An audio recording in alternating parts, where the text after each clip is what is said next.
Hi hello ನಮಸ್ಕಾರ ವಿಜಯಶಾಲಿ ಚಾನಲ್ಗೆ ಸ್ವಾಗತ. ಇವತ್ತು ನಾನು ಇನ್ಸ್ಟೆಂಟಾಗಿ ಗುಲಾಬ್ ಜಾಮೂನ್ನ ಮಾಡಿ ತೋರಿಸ್ತಾ ಇದ್ದೀನಿ. ಅದಕ್ಕೆ 1 ಕಪ್ ಆಗೋಷ್ಟು ರವೆ ತೊಗೊಂಡಿದ್ದೀನಿ.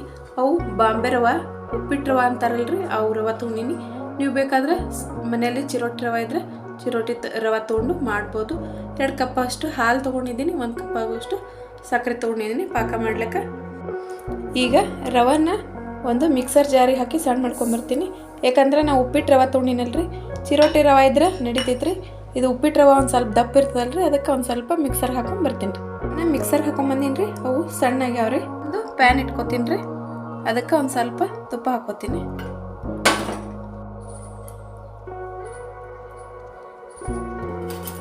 ಈಗ ರವೆನ ಹಾಕೋತೀನಿ ರೀ. ಅದಕ್ಕೆ ಒಂದು ಸ್ವಲ್ಪ ಕೆಂಪಾಗಂಗೆ ಇದನ್ನು ಹುರ್ಕೋಬೇಕು. ಒಂದು ಸ್ವಲ್ಪ ಕೆಂಪಾಗಂಗೆ ಹುರ್ಕೊಂಡ್ರೆ ಸಾಕ್ರಿ. ಇವು ರವೆ ಹುರಿದವ್ರಿ. ಇದು ಒಂದು ಪ್ಲೇಟಿಗೆ ಹಾಕೋತೀನಿ ರೀ. ಈಗ ಇಷ್ಟಾದರೆ ಸಾಕ್ರಿ, ಭಾಳ ಏನು ಹುರಿದು ಬೇಡ. ಈಗ ಅದೇ ಪ್ಯಾನ್ಗೆ ನಾನು 2 ಬಟ್ಲ ಹಾಲು ಹಾಕೋತೀನಿ ರೀ. ಇದೊಂದು ಸ್ವಲ್ಪ ಒಂದು ಕುದಿ ಬರ್ಬೇಕ್ರಿ, ಸಾಕು. ಒಂದು ಕುದಿ ಬಂದ್ರೆ ಸಾಕು. ಈಗ ಏಲಕ್ಕಿನ ಕುಟ್ಟಿ ಸಿಪ್ಪೆ ಸಮೇತ ಹಾಕ್ತಾ ಇದ್ದೀನಿ ರೀ. ಅದಕ್ಕೆ ನೋಡ್ರಿ, ಈಗ ಹಾಲು ಕುದಿ ಬಂದದ. ಈಗ ನಾನು ರವೆ ಸೇರಿಸ್ಕೋತೀನಿ ರೀ. ಶೌಕಾಸನೆ ಗಂಟು ಆರ್ಲಾರ್ದಂಗೆ ಈ ರವೆನ ಸೇರಿಸ್ಕೋಬೇಕು. ನೋಡ್ರಿ, ಇದನ್ನು ಗಂಟು ಆಗ್ಲಾರ್ದಂಗೆ ಕಲಸ್ಕೊಂಡಿನಿ ರೀ. ಇದನ್ನು ಒಂದು ಪ್ಲೇಟ್ ಮುಚ್ಚಿ, ಈಗ ಇದನ್ನು ಒಂದು ಪ್ಲೇಟ್ ಮುಚ್ಚಿ ಉಮ್ಗೋಯಕ್ಕೆ ಬಿಡೋಣ್ರಿ. ಅಷ್ಟರಲ್ಲಿ ಪಾಕ ಮಾಡ್ಕೊಳ್ಳೋಣ. ಈಗ ನಾನು ಪಾಕ ಮಾಡ್ಕೊಳಕ್ಕೆ 1 ಕಪ್ ಸಕ್ಕರೆ ತೊಗೊಂಡಿನಿ ರೀ. ಈಗ ಅದೇ 1 ಕಪ್ಲಿಂದ ನೀರು ಹಾಕೋತೀನಿ.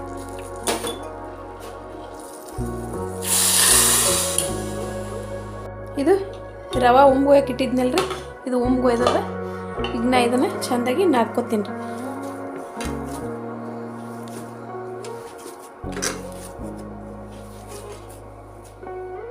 ಈಗ ಹಿಟ್ಟು ಚೆಂದಾಗಿ ಮಿದ್ಕೊಂಡಿನಿ ರೀ.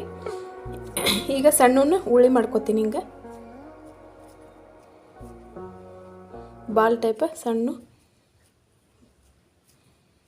ಉಂಡೆ ಮಾಡ್ಕೊಳ್ಳೋಣ. ಈ ಥರ ಇವನ್ನ ರೆಡಿ ಮಾಡ್ಕೊಂಡಿನಿ ರೀ. ಈಗ ಕರ್ಕೋತೀನಿ. ಇವನ್ನ ಕರಿಲಕ್ಕೆ ಎಣ್ಣೆ ಇಟ್ಟೀನಿ ರೀ. ಇದು ಎಣ್ಣೆ ಕಾಯ್ದದ.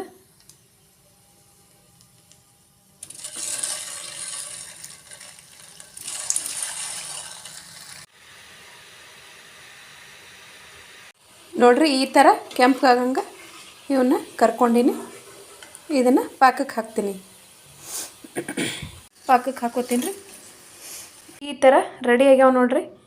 ಇದನ್ನು ಒಂದು 5-10 ನಿಮಿಷ ಮುಚ್ಚಿ ಇಡೋಣ್ರಿ. ಎಲ್ಲ ಹೀರ್ಕೋಬೇಕಲ್ರಿ, ಅದಕ್ಕೆ ಒಂದು 5-10 ನಿಮಿಷ ಮುಚ್ಚಿಡೋಣ್ರಿ. ಇದು ಒಂದು ಬಟ್ಲೆ ರವದಿಂದ ಇಷ್ಟು ಗುಲಾಬ್ ಜಾಮೂನ ಮಾಡಿ ನೋಡ್ರಿ. ಗುಲಾಬ್ ಜಾಮೂನ್ ಈ ರೀತಿ ರೆಡಿ ಆಗ್ಯಾವ. ನಿಮಗೆ ಯಾವಾಗಾರ ಗುಲಾಬ್ ಜಾಮೂನ್ ತಿನ್ಬೇಕು ಅನಿಸ್ತಿರ್ತದ, ಆವಾಗ ಅಂಗಡಿ ಹೋಗಿ ಜಾಮೂನ್ ಮಿಕ್ಸ್ ಪ್ಯಾಕೆಟ್ನ ತರೋದಾಗಂಗಿಲ್ಲ. ಆವಾಗ ಈ ಥರ ಮನೆಯಲ್ಲಿರುವ ರವಾನ ಯೂಸ್ ಮಾಡಿಕೊಂಡು ಈ ಥರ ಗುಲಾಬ್ ಜಾಮೂನ್ನ ಮಾಡ್ಕೋಬೋದು. ಒಮ್ಮೆ ಈ ರೀತಿನೂ ನೀವು ಟ್ರೈ ಮಾಡಿ ನೋಡಿರಿ. ತುಂಬ ಚೆನ್ನಾಗಿ ಅನ್ನಿಸ್ತಾವೆ, ಎಲ್ಲರಿಗೂ ಇಷ್ಟ ಆಗುತ್ತವೆ.